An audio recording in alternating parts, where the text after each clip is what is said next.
général, le fait que nous participons à un même corps et que nous avons le souhait de voir ton œuvre progresser en qualité, progresser également numériquement parlant. Et ce que nous voulons, Seigneur, c'est l'assistance de ton esprit.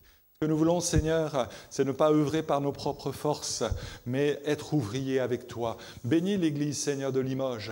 Fortifie-la à tout point de vue et que ceux et celles qui ont besoin d'être fortifiés, comme l'a rappelé ton esprit ce matin, eh bien le soient par ta seule grâce dans ton amour. Merci, Seigneur, pour ta fidélité et que ta parole ait encore son impact dans nos vies. Amen. Amen. Voilà, ce matin, j'aimerais ouvrir ce deuxième volet et ce dernier volet sur la communion fraternelle avec cette lecture du psaume 133. On va se rappeler ces paroles qui nous font du bien à chaque fois que, je pense, nous les lisons, où il est dit « Voici qu'il est bon, il est agréable pour des frères, et je vais rajouter des sœurs, d'habiter unis ensemble, c'est comme l'huile la meilleure qui est répandue sur la tête, descend sur la barbe d'Aaron qui descend sur le bord de ses vêtements. C'est comme la rosée de l'Hermon qui descend de la montagne de Sion. C'est là que Dieu accorde ou donne la bénédiction, la vie pour l'éternité. Amen.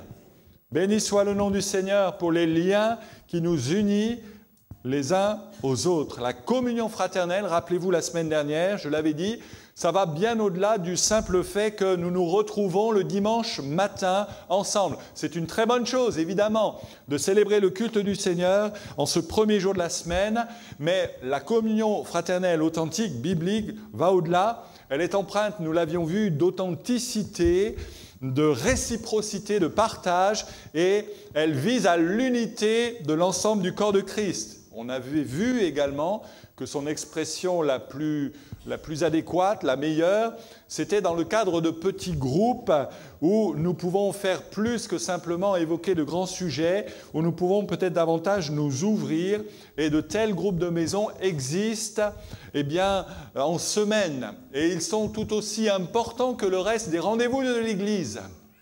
On a besoin, notamment pour le centre de Limoges, de maisons qui s'ouvrent, d'autres maisons qui s'ouvrent pour accueillir un petit groupe où nous allons pouvoir ainsi ensemble prier et rechercher la face du Seigneur, écouter sa parole. Donc si vous êtes interpellés, venez me voir, on a vraiment besoin de cela. Sinon le responsable Christian vous donnera bientôt au mois d'octobre le top départ pour ce rassemblement des petits groupes de maisons. J'aimerais montrer d'abord une diapo issue du monde animal. Alors, je ne sais pas si tout est en phase. Voilà, merci, pardon, pour la première. La tactique des manchots, vous connaissez cela? Alors, bien sûr, ce n'est pas dans nos latitudes que ça se passe, c'est du côté de l'Antarctique. Mais les manchots, vous l'avez vu, sont rassemblés et ils forment comme une sorte de cercle ici, concentrique. Il faut savoir que, je ne sais pas s'ils ont eu accès à la parole de Dieu, je ne pense pas, mais Dieu a accès à ce qu'ils sont en tant que créatures divines, créées par Dieu. Et toujours est-il que ce qui se passe ici, ce que nous voyons, c'est que les mâles les plus âgés, les plus matures, sont ici à l'extérieur du cercle. Ce sont ceux que nous voyons à l'extérieur du cercle.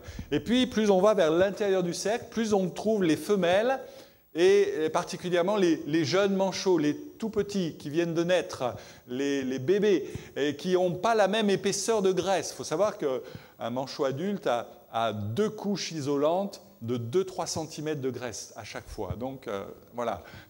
Et sa physionomie est faite pour résister au froid au maximum. Rien n'est fait au hasard avec Dieu. Mais ceci pour dire que la température extérieure, ici, on pourrait la comprendre entre moins 35 et moins 40. Et le cercle n'est pas figé. À chaque fois, les adultes se déplacent. C'est-à-dire qu'ils sont en ligne de front directe avec l'opposition du blizzard et du froid. Et au fur et à mesure, ils se décalent et un autre prend le relais. Et un autre prend le relais. Et un autre prend le relais. C'est jamais le même qui est seul devant l'adversité et le froid. Moins 35, moins 40, ça vous dit, les gens des îles? Même les autres. Il n'y a que ceux qui sont allés au Canada qui disent, bon, pas grave. Au centre du cercle, là où il y a les enfants, les bébés, il fait plus 35. Plus 35. C'est énorme la différence. Il y a une amplitude de température incroyable où les petits sont bien au chaud, 35 degrés, ça vous va? C'est une belle image, me semble-t-il, de la communion fraternelle et du fait que les forts dans la foi, ceux qui sont assis depuis des années sur la parole de Dieu, doivent protéger ceux qui sont les plus faibles dans la foi. Paul le dit dans les Romains, chapitre 14, vous relirez ce chapitre, où il est dit que les forts doivent supporter, aider les faibles.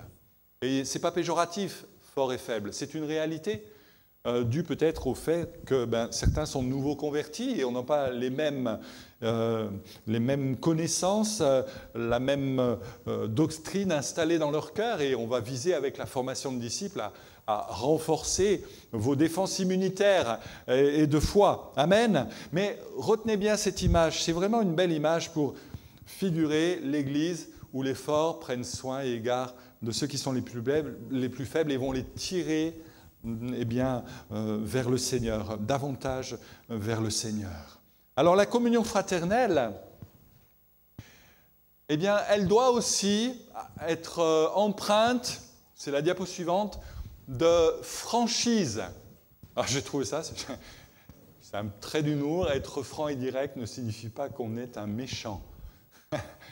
Là, c'est un vrai méchant du cinéma, mais en réalité, quand tu es franc et direct, ça ne veut pas dire que tu es méchant, ça veut dire que tu as suffisamment d'amour pour ton frère, ta sœur, pour lui dire les choses, mais d'une manière fraternelle. Franc et direct, ça ne veut pas dire qu'on va briser la personne, mais qu'on aura la franchise de dire les choses qui ne vont pas. On a un texte fameux dans l'Écriture, je pense qu'il n'y en a qu'un comme cela dans le Nouveau Testament, où ça s'est mal passé entre plusieurs disciples.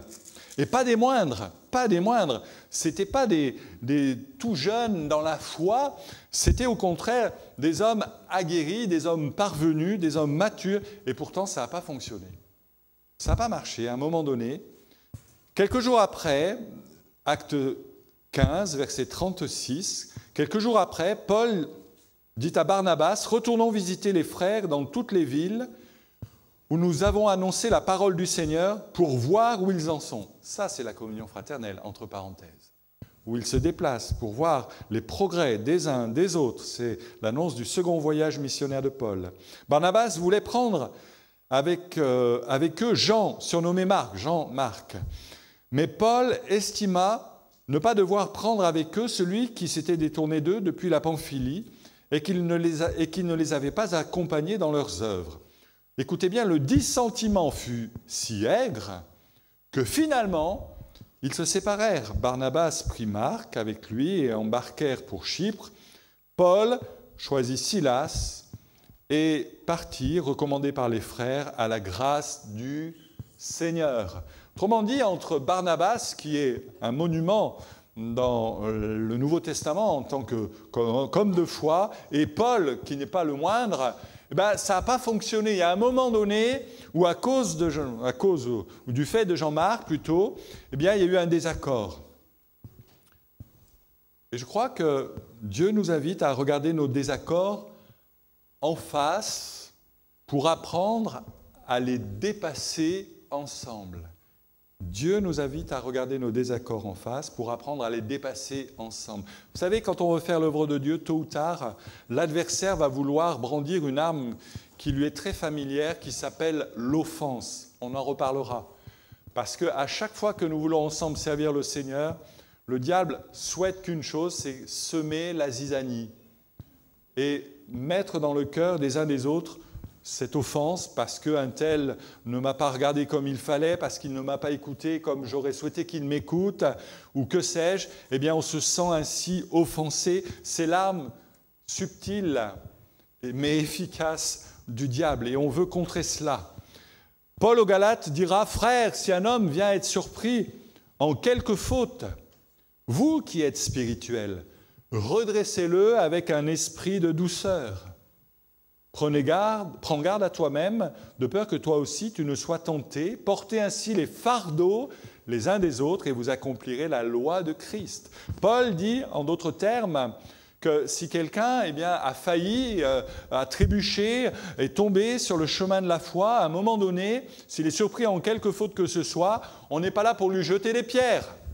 On n'est pas là pour le critiquer, mais vous qui êtes spirituels, et il ne désigne personne en particulier, mais vous qui êtes spirituels, redressez-le avec un esprit de douceur. Autrement dit, ayez cette franchise, mais enrobez cette franchise qui est nécessaire de l'amour de Christ qui nous permet d'aborder les choses dans un esprit de douceur, non pour condamner, mais pour ramener ceux qui peut-être se seraient égarés.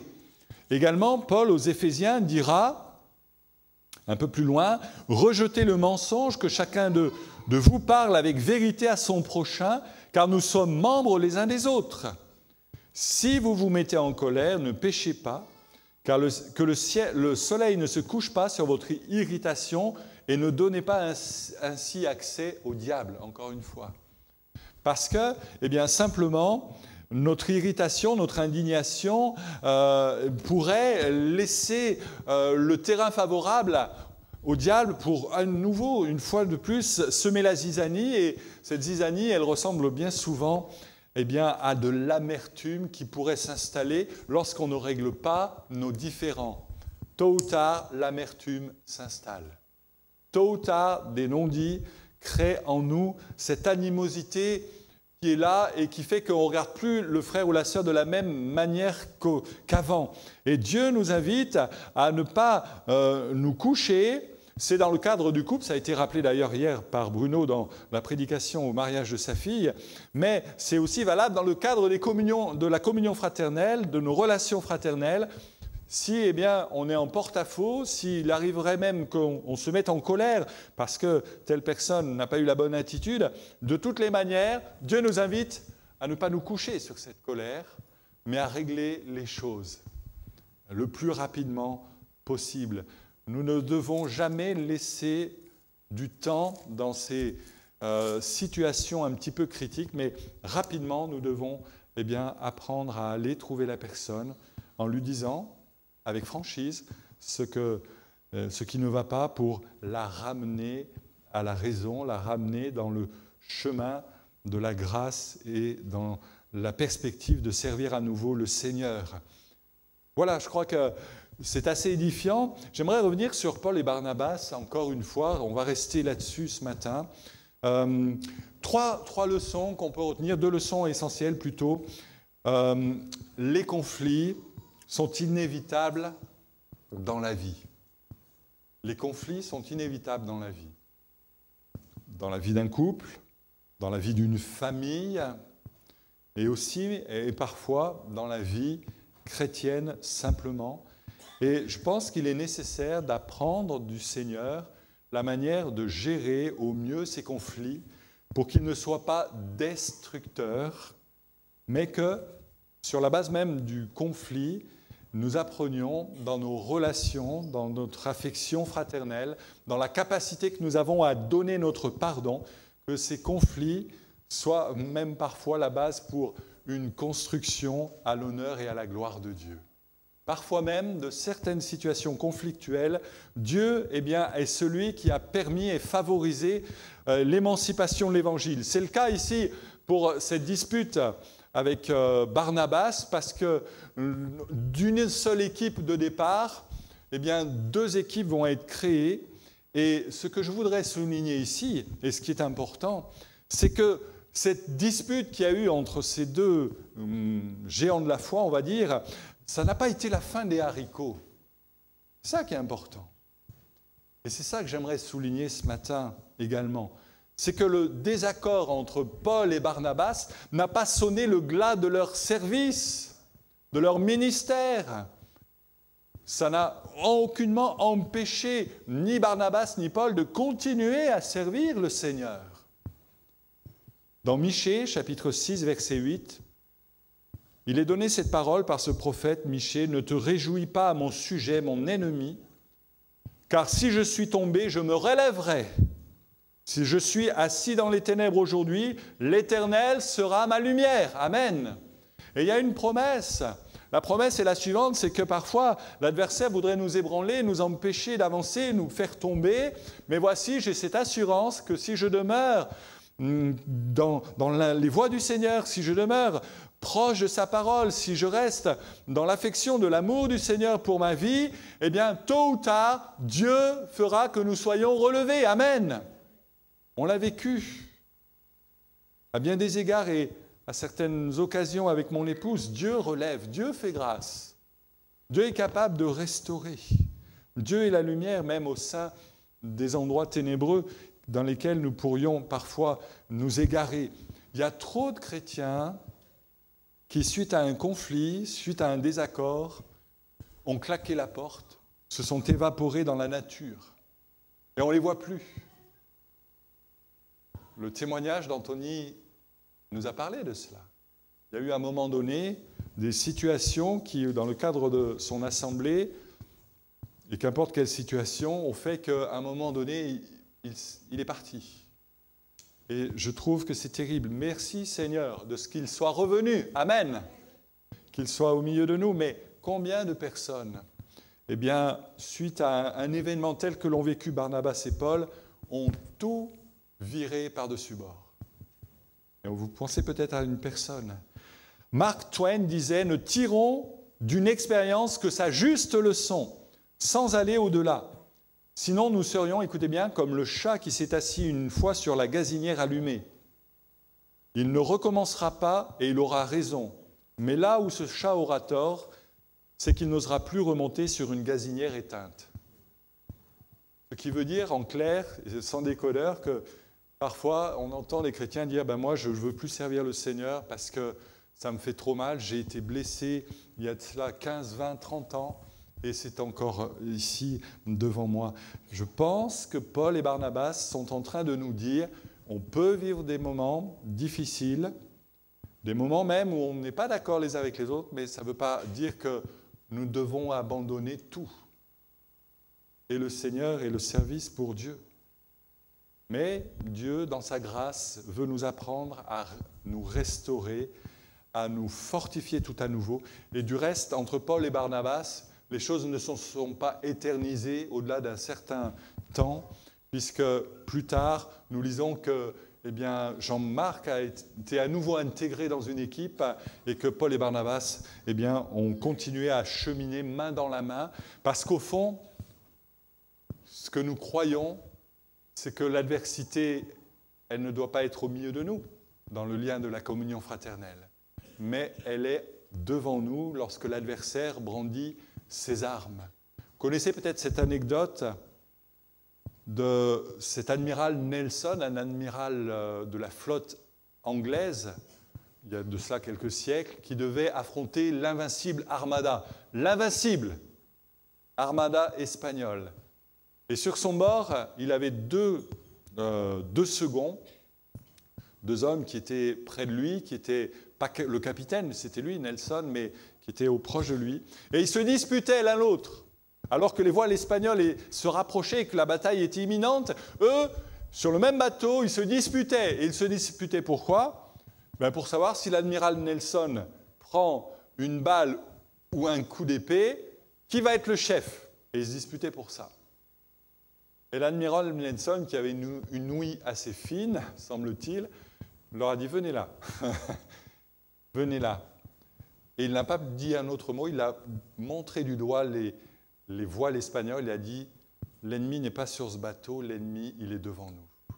C'est lui que nous devons combattre. » Et aussitôt, les deux hommes se sont regardés, ont dit « Mais on perd la raison. On est en train de se chamailler entre nous. » Alors que bientôt, la bataille va faire rage et il va falloir la remporter ensemble, unis. Et je crois que c'est important de se rappeler que le seul vainqueur dans toute adversité, c'est Dieu. Amen. Et c'est lui que nous voulons glorifier. Et il nous faut cette franchise, il nous faut aussi, on va peut-être aller un petit peu plus loin, à peine, il nous faut aussi de l'humilité dans la communion fraternelle. L'humilité est indispensable. Vous savez que l'orgueil dresse des murs, tandis que l'humilité, elle bâtit des ponts. Et je préfère que nous bâtissions des ponts au-dessus de la rivière de l'indifférence de ce monde pour aller rencontrer les perdus, au-dessus de ce qui nous distingue les uns aux autres. Soyons de ceux qui bâtissons par le fait de notre humilité. Vous savez que l'Écriture dit, Pierre dit, « Jeunes gens, soyez soumis aux anciens dans vos rapports mutuels, revêtez-vous tous d'humilité. » 1 Pierre, chapitre 5, verset 5. « Car Dieu résiste aux orgueilleux, mais il fait grâce aux humbles. » Dans vos rapports mutuels, revêtez-vous tous d'humilité. C'est quoi être humble ?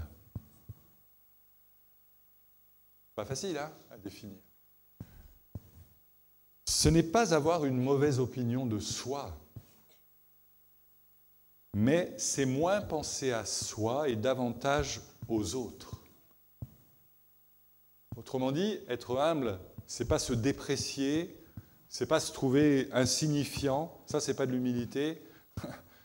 C'est autre chose, c'est que tu as une piètre opinion de ta vie et Dieu va changer cette vision que tu as, ce regard que tu as sur toi-même parce que tu as de la valeur pour ton Dieu ce matin. J'aimerais te le rappeler. Dieu t'aime et te considère tel que tu es. Ça nous a été dit dans le don spirituel.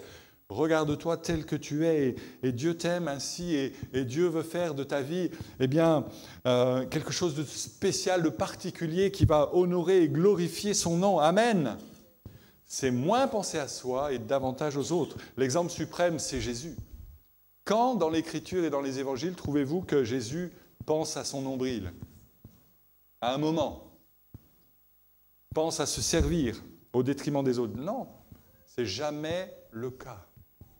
Celui qui s'agenouille devant Dieu peut tenir debout devant n'importe qui. Amen.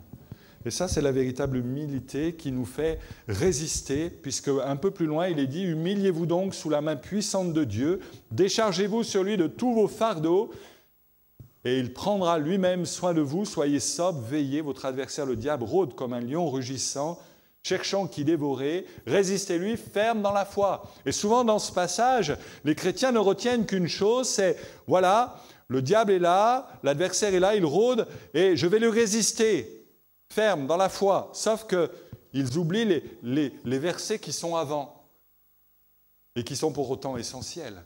Si vous voulez résister au diable et le voir être mis en déroute, il vous faut d'abord vous humilier sous la main puissante de Dieu, c'est-à-dire dire « Seigneur, ce n'est pas moi qui prends le contrôle de ma vie, c'est toi.